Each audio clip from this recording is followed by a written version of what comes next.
Hello, welcome back friends. Coming to the CSAT test 2 maths portion. Let's read question number 6 slowly.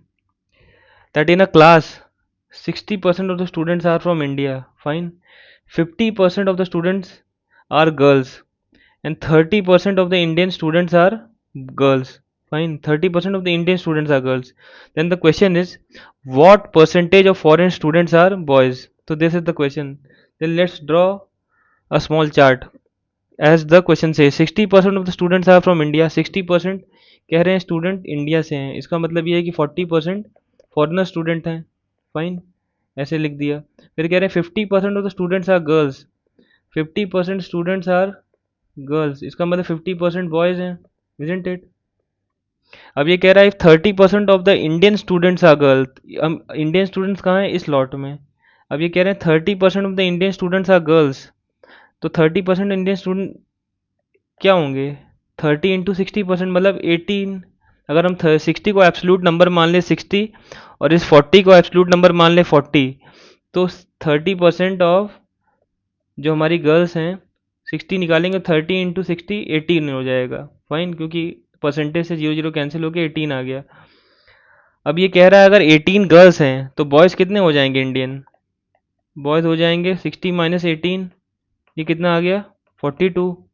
ठीक है ये 42 आ गया total boys कितने हैं 50% मतलब कि टोटल 50 बॉयज़ हैं अगर टोटल 100 हो गए ऐसे ना 60 इसके 60 टोटल वैसे अब अगर इनको जोड़ें तो कितना आ जाएगा 60 + 40 ये टोटल 100 हो गए इस 100 में 50 इन्होंने ये बताया कि 50 गर्ल्स हैं 50 बॉयज़ हैं अब हमने ये देखा कि भाई 42 बॉयज़ हमारे इंडियंस आ गए इजंट इट इंडियंस 42 आ गए तो अब टोटल बॉयज़ कितने बचे इसमें से ये माइनस कर देंगे तो आंसर आ जाएगा टोटल बॉयज़ अब जो बचे 50 - 42 8 बचे जो फॉरेन बॉयज़ हैं अब जो बॉयज़ अब कौन से होंगे फॉरेन बॉयज़ ही होंगे अब ये कह रहा है कि what percentage of foreign students are boys तो अब वो कैसे निकलेगा भाई टोटल कितने हैं फॉरेनर टोटल 40 हैं और हमें ये समझ में आ गया कि हमारा फॉरेन बॉयज़ कितने हैं 8 तो 8/40 परसेंटेज निकालना है इंटू 100 कटेंगे तो 20% आ जाएगा 20% इज द आंसर आप फिर से वीडियो को चला के देख सकते हैं मैंने बहुत लूसिड लैंग्वेज में आपको समझा दिया है replay it again you will easily understand fine 20% is the answer now moving ahead integers are listed from 700 to 1000 in how many integers is the sum of digit 10 this is also a easy question why though दिखने में बहुत बड़ा लग रहा है ठीक है और चूंकि ऑप्शन बहुत कम नंबर है तो आप काउंट भी कर सकते हैं ये हमेशा याद रखना है परम्यूटेशन कॉम्बिनेशन का सवाल लग रहा है पर ऐसा कुछ है नहीं ये कह रहे हैं कि 700 से लेके 1000 के बीच में नंबर लिखना है जो ऐसे नंबर बताइए जिनके हम डिजिट जब जोड़ें तो वो 10 आ जाए तो अगर हम अपने दिमाग से लगाते हैं अगर हमें किसी चीज़ का डिजिट जोड़ के 10 लेके आना है तो कैसे होगा ऐसे मान लीजिए रैंडमली बोल रहे हैं 721 तो 1 + 2 कितना हो गया 3 और 3 + 7 10 आ गया ना इस डेट की बात हो रही है तो अगर 721 एक नंबर है तो 712 भी एक नंबर होगा ठीक है अब और दिमाग लगाएं थोड़ा और आगे बढ़ें तो अगर 7 में से ये एक एक उठा के मैंने यहाँ डाल दिया तो 8 हो गया तो 820 भी तो एक नंबर हो सकता है जिसका डेट जोड़ के 10 आ रहा है 820 इसका मतलब 802 भी एक नंबर होगा ठीक है और एक और भी तो कर सकते हैं क्या कि हम 2 को तोड़ दें टुकड़ों में तोड़ेंगे तो क्या हो जाएगा 811 हो गया तो 811 भी एक नंबर हो गया जिसका डेट जोड़ के 10 आ रहा है और क्या हो सकता है 910 भी तो हो सकता है 910 हो सकता है कि नहीं 910 हो गया जिसे डेट जोड़ के 10 आ रहा है इसका मतलब 901 भी एक हो सकता है ठीक 901 भी हो सकता है और ये हो गया और ये भी तो हो सकता है इन दोनों को जोड़ लिया जाए तो 730 भी तो हो सकता है 730 हुआ इसका मतलब 703 भी हो गया ठीक है तो दो ये हो गए 2 ये हो गए 4 2 ये हो गए 6 2 ये हो गए 8 और ये एक हो गया 9 इसमें जनरली प्रॉब्लम क्या होती है कि हम सारे कॉम्बिनेशंस को नहीं देख पाते हैं तो आपको हमेशा ये ध्यान रखना है सबसे सबसे नीचे से शुरू करना है इसीलिए मैंने 721 लिया 721 क्यों लिया कि मुझे हिट कर गया कि भाई 2 + 1 3 3 और +7 10 हो जाएगा तो अब हमें 1 और 2 के साथ ही खेलना है 1 और 2 के साथ खेले तो अब ये क्या हो जाएगा अब इन सबको दो को एक साथ जोड़ के लीजिए, दो एक साथ जोड़, दो और एक एक साथ जोड़ेंगे तो ये नंबर आ जाएगा, ठीक है। ये 1 को यहाँ ट्रांसफ़र किए तो 820 आ जाएगा, ये नंबर आ जाएगा, ठीक है। 820 को तोड़ के लिखे, एक एक करके लिखे तो ये नंबर आ गया। फिर यही एक ये जो एक है यहाँ ट्रांसफ़र किए तो ये नंबर आ गया। अब चूंकि 910 है, आगे उल्टा आगे पीछे करेंगे तो 901 ही बन जाएगा, समझ में आ गया। तो दो ये दो ये दो ये दो ये और एक ये, तो 9 आंसर आ जाएगा। Fine, moving ahead. अब जैसे इस अब इस ये स्टेटमेंट, इसको बहुत ध्यान से पढ़ना है। स्टेटमेंट वाले सवाल अब यूपीएससी के पैटर्न में रिपीट हो रहे हैं, रिपीटेडली हर साल आ रहे हैं। तो हमें इन क्वेश्चनों को ध्यान से पढ़ना है, क्वेश्चन बस ध्यान से पढ़ने वाले हैं। जो आपने ध्यान से पढ़ा और जो ये बोल रहा है वैसा आपने डायग्राम बनाया हर कॉम्बिनेशन में कंसिडर करके, तो आसानी से आंसर आ जाएगा। अब देखिए मैं आपके सामने करके बताता हूँ। Consider two statements and four conclusion given below. You have to take the statement to be true even if they seem to be at variance from the commonly known fact। जैसे कोई कह दे कि भाई शेर उड़ रहा है, अगर ये बोल रहा है तो फिर मान लेंगे अब एक सेकंड के लिए, ठीक है, यही वो बता रहा है। Variance from the seem to be at variance from the commonly known fact। Read all the conclusion and then decide which of the given conclusions logically follow from the statement disregarding the commonly known fact। ठीक है, अब ये कह रहे हैं some green are blue, और फिर दूसरा स्टेटमेंट क्या है, सम ब्लूज आर ब्लैक। तो अब सम ग्रीन को ब्लू बना दिए, कैसे बनाएंगे देखिए, ये लिखिए। हमने कह दिया सम ग्रीन आर ब्लू, ठीक है, कुछ ग्रीन और बी के बीच में ओवरलैप कर दिया, तो ब्लू को ये ऐसे लिख दिया। अब कह रहे हैं सम ब्लूज आर ब्लैक, तो सम ब्लूज को ब्लैक बना दिया है, तो ब्लैक को बी एल लिख दिया, ठीक है। तो एक तो ये हो सकता है, दूसरा ये भी तो हो सकता है, ये भी तो एक हो सकता है, ये ग्रीन ब्लू हो गए और इनका कॉम्बिनेशन ब्लैक हो जाए, ठीक है। सम बोला है सम, तो इसलिए हम ये पूरे बी को नहीं लपेट रहे हैं, पूरे ब्लू को नहीं, पूरे मतलब हम ऐसा नहीं बना रहे, ऐसा नहीं बना रहे कि ग्रीन ये बना दिया, ब्लू ये बना दिया और पूरा ऐसा ब्लैक बना दिया, ऐसा नहीं बनाया। क्यों क्यों नहीं बनाया? क्योंकि सम कह रहा है सम ब्लूज आर ब्लैक, तो इसलिए या तो ये बनेगा या तो ये बनेगा, ये तो नहीं बनेगा, ये नहीं बनेगा तो इसे हम मिटा देंगे अभी, ठीक है। तो हमारे पास ये यही दो कॉम्बिनेशन आपको बनाने हैं। आपको जो भी पॉसिबल कॉम्बिनेशन है इसको ऐसे सोचना है, डरना नहीं है, सबसे पहली बात डरना नहीं है, कॉम्बिनेशन बनाने हैं। जैसे आपने कॉम्बिनेशन बनाने वाले एक दो सवाल करेंगे, आपको फटाक से क्लिक कर जाएगा कि भाई कैसे आंसर पे अराइव होना है। अब देखिए, अब ये सवाल पढ़िए, कंक्लूजन क्या है, इन दोनों के स्टेटमेंट पढ़ने से क्या conclusion, some greens are black. अब देखिए सम ग्रीन ब्लैक यहाँ दिख रहा है ना इस वाली सिचुएशन में, इसमें, पर यहाँ तो नहीं दिख रहा ना, मेरे पास तो ये दोनों कॉम्बिनेशन है, सम ग्रीन्स आर ब्लैक। अब यहाँ पे चूंकि ये सवाल इंग्लिश में दिया है, अगर आप वहाँ पे हमेशा ये ध्यान रखना है कि यूपीएससी में जो जो ऑफिशियल लैंग्वेज में इंग्लिश हिंदी दोनों है, अपनी कंट्री की ऑफिशियल लैंग्वेज, तो जहाँ भी हमें थोड़ा डाउट हो रहा है हम हमेशा हिंदी को रेफ़र कर सकते हैं। तो अब जैसे आप इसका हिंदी पढ़ेंगे तो लिखा हुआ है कि कुछ हरे काले हैं, तो हैं मतलब क्या है मतलब एक बहुत दावे के साथ किसी स्टेटमेंट के बोला जा रहा है, बहुत इम्प्रेस करके कुछ बोला जा रहा है, पर ये तो है ही नहीं, ये नहीं है ना। क्यों? क्योंकि इस वाले कंडीशन में वो अपहोल्ड हो रहा है, पर इस कंडीशन में अपहोल्ड नहीं हो रहा है, इसका मतलब सम ग्रीन्स आर ब्लैक, तो ये कंक्लूजन क्या होगा, गलत हो जाएगा। अब यहाँ पे ये बोलता कि सम ग्रीन्स में बी ब्लैक, तब ये हो सकता था इस ना, तो इस कंडीशन के अकॉर्डिंग वो ब्लैक हो सकता था, तो ब्लैक को मैंने बी आर लिखा है, सॉरी इनफैक्ट ब्लैक को बी एल लिखना चाहिए, थोड़ा सा इसमें ना, इसको ऐसे कर लेंगे। ब्लू तो है ही है, ये तो ब्लू है ही, यहाँ पे बी एल लिख देंगे जो वहाँ पे लिखा हुआ है, ये नॉर्मल सा वो था, ठीक है। अब ये कह रहा है नो ग्रीन इज ब्लैक, कह रहा है कोई भी ग्रीन ब्लैक नहीं है, इसके अकॉर्डिंग तो कोई भी ग्रीन ब्लैक नहीं है, पर इसके अकॉर्डिंग तो ब्लैक है ना, इसके अकॉर्डिंग तो ब्लैक है ना, ये पोर्शन ब्लैक है ना भाई, ये पोर्शन, इसका मतलब ये स्टेटमेंट भी गलत है। अब कह रहा है और ग्रीन्स आर ब्लैक, तो भाई कोई ऐसा तो है नहीं कि ये जो ब्लैक है इसने इसको पूरा सुपर सुपर इम्पोज ऐसे कर दिया है, और इस स्टेटमेंट के हिसाब से नहीं है, इस स्टेटमेंट के हिसाब नहीं, समी इसके हिसाब से भी तो नहीं है भाई, इतना है, इतना ही तो ब्लैक है और यहाँ तो ब्लैक है ही नहीं, इसका मतलब ये स्टेटमेंट भी गलत हो गया। चौथे स्टेटमेंट में क्या कह रहा है कि ऑल ब्लैक्स आर ग्रीन, ये भी बकवास स्टेटमेंट बोल रहा है, इसी की बात कर रहा है, जो होगा इतना ही ब्लैक हो सकता है या ग्रीन हो सकता है, इतने ही और यहाँ पे तो कुछ ओवरलैप नहीं कर रहा। इसका मतलब ये स्टेटमेंट भी गलत है, अभी मैंने आपको दिखाया ये भी गलत है, ये भी गलत है, ये भी गलत है, ये भी गलत है, आई मीन। तो आंसर क्या आ जाएगा? Neither conclusion 1 nor 2 nor 3 nor 4 follow. तो आप ये फिर से देखिए वीडियो को, यहाँ पे पॉज करके वापस रिमाइंड करिए, आपको बहुत खुद से अपने हाथ से ये डायग्राम बनाइए, वेन डायग्राम, तो आपको कंक्लूजन पे आप आ जाएंगे और आगे से इसे गलत मत करिएगा। ठीक है, अब देखिए ये क्या है कि at which one of the following times do the hour hand, hour मतलब कि घंटे वाली जो घड़ी, घंटे वाली जो सुई है, and the minute hand of the clock make an angle of 180 degree to with each other. 180 degree मतलब कि डायग्रामेटिकली अपोजिट। जैसे ये अगर आवर हैंड इधर है तो मिनट हैंड इधर है। अब देखिए, अब ज़्यादा दिमाग नहीं लगाना है, जो ऑप्शन दिया है ना तो ऑप्शन को ही इस्तेमाल करना है। वैसे सात बजाइए पहले। सात कैसे बजेगा? सात ऐसे बजेगा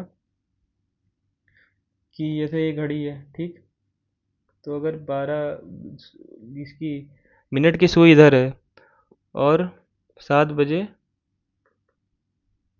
घंटे की सुई इधर है, तो ठीक है, ये 180 डिग्री पे नहीं है। 180 डिग्री पे कब होते हैं? जब जैसे शायद ऐसे होता कुछ, ठीक है।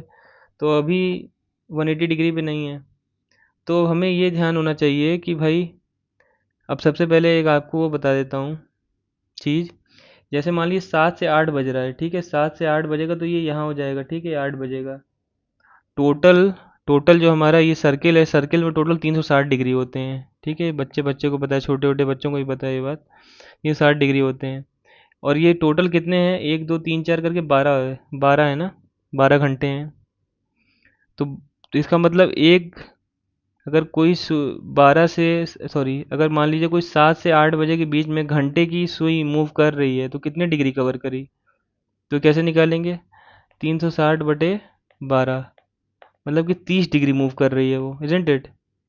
यहाँ से यहाँ के बीच में, यहाँ से यहाँ के बीच में, इधर से इधर के बीच में ये 30 डिग्री मूव कर रही है, ठीक है। तो घंटे की जो सुई है वो 30 डिग्री मूव करती है 1 आवर में। 1 आवर में कौन सी? आवर हैंड, इसके बारे में जिक्र है यहाँ पे। और मिनट हैंड के बारे में जिक्र करें तो वो कितना मूव करेगा, कोई बताए? तो भाई ये बहुत आसान है, मिनट हैंड में वो यहाँ से मूव करेगा, पूरा यहाँ वापस जाएगा। इसका मतलब कि 360 डिग्री मूव करेगा कितनी देर में? 1 घंटे में, 1 आवर में, ठीक है। तो अब यहाँ पे कोई ये सोचे कि अब 7 वाला ये तो आंसर नहीं होगा, ठीक है। अब ये कहे कि अब आंसर कैसे निकालें? अब आंसर निकालना है तो देखिए ऐसे करना पड़ेगा कि 180 डिग्री अपोजिट बनाना पड़ेगा, ठीक है।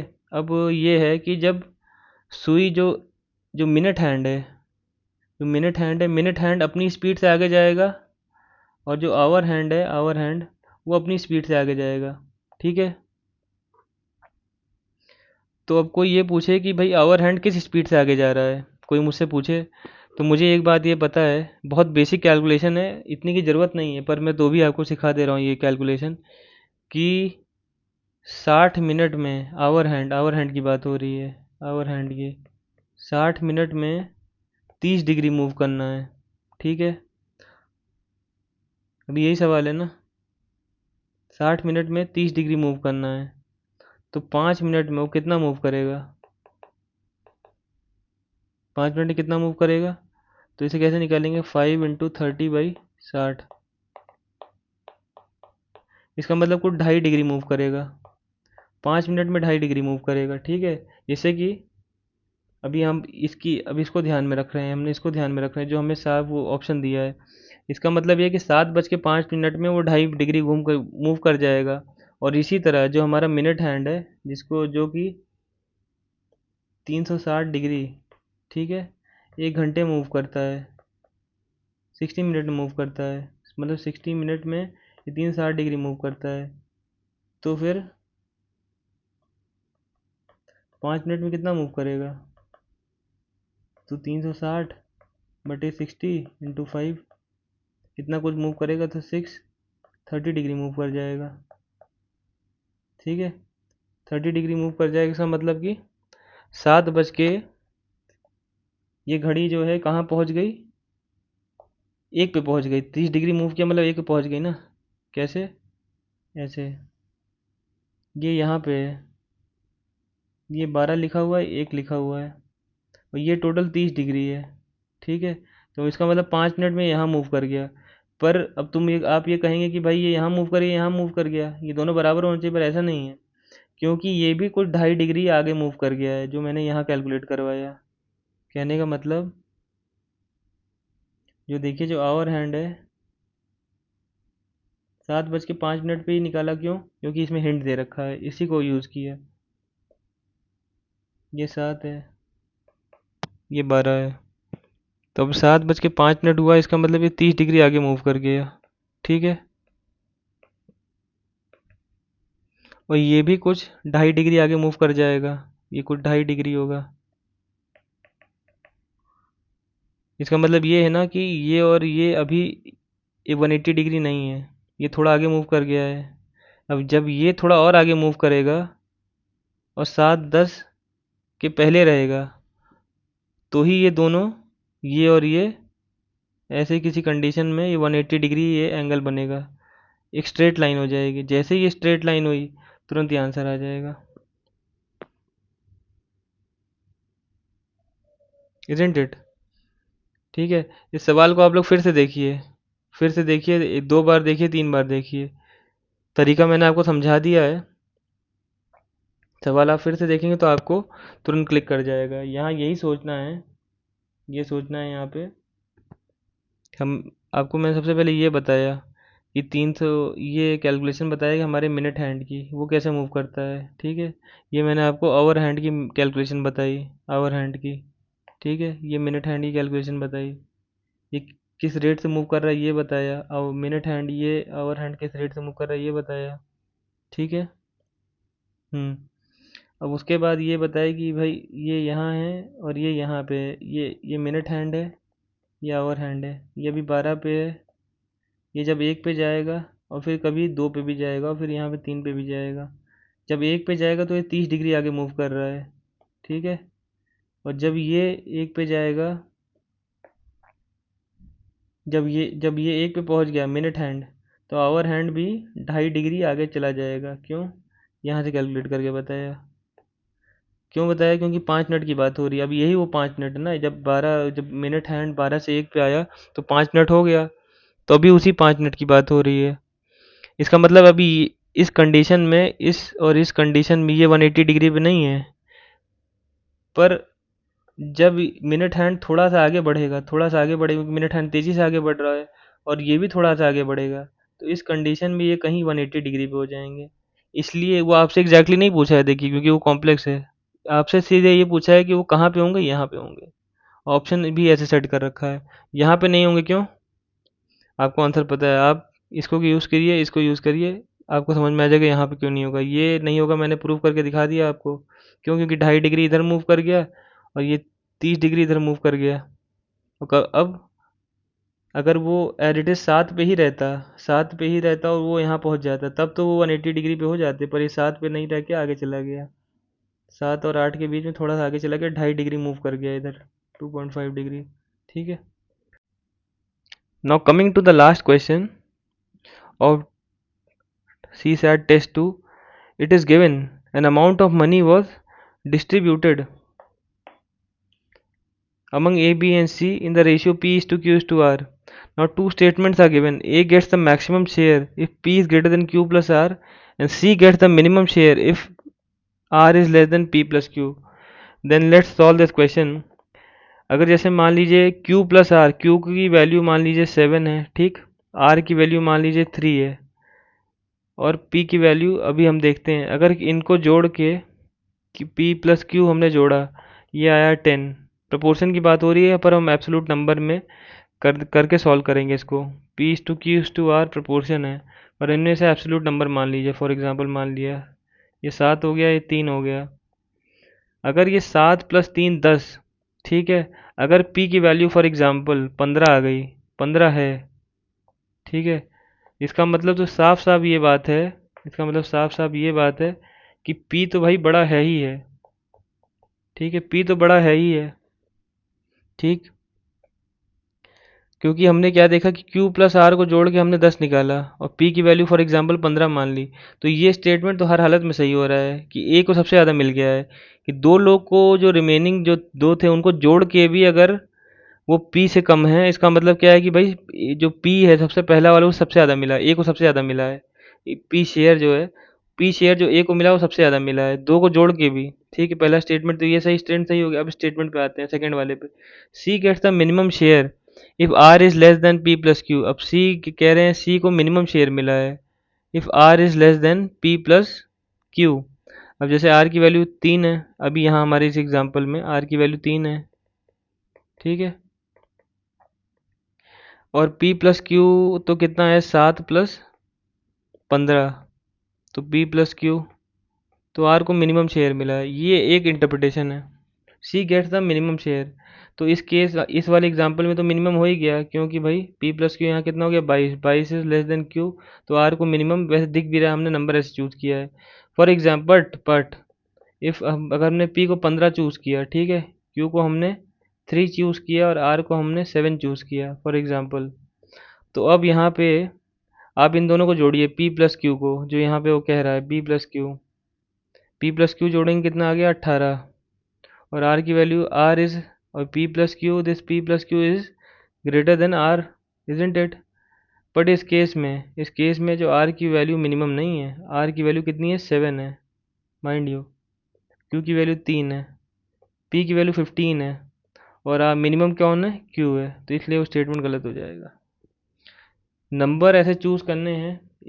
इस तरह के प्रॉब्लम को सॉल्व करने का सबसे आसान थंब रूल क्या है कि आप नंबर चूज़ कर लीजिए, नंबर चूज़ कर लीजिए और सारे कॉम्बिनेशन देखिए। जैसे पहले मैंने ये कॉम्बिनेशन लगाया, मुझे ही पता नहीं था, देखिए पहले ये कॉम्बिनेशन लगाया कि P को 15 ले लिया, Q को ये ले लिया, ये ले लिया, ठीक है, इससे ये आंसर पे आ गए, ठीक है।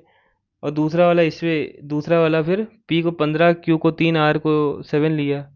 इस वाले से इस वाले कॉम्बिनेशन से देखिए आंसर आ रहा है, पर हम इसको निगेट करेंगे, क्यों, क्योंकि निगेट नहीं करेंगे, हम दूसरा ऑप्शन भी चेक करेंगे।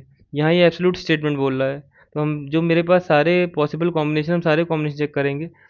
जैसे हमने P की वैल्यू 15 ली, Q की वैल्यू हमने 3 ली, R की वैल्यू हमने 7 ली, तो हमें खट से दिख गया भाई कि Q मिनिमम है, R मिनिमम नहीं है, ठीक है। तो इस तरह हम लोग कर लेंगे।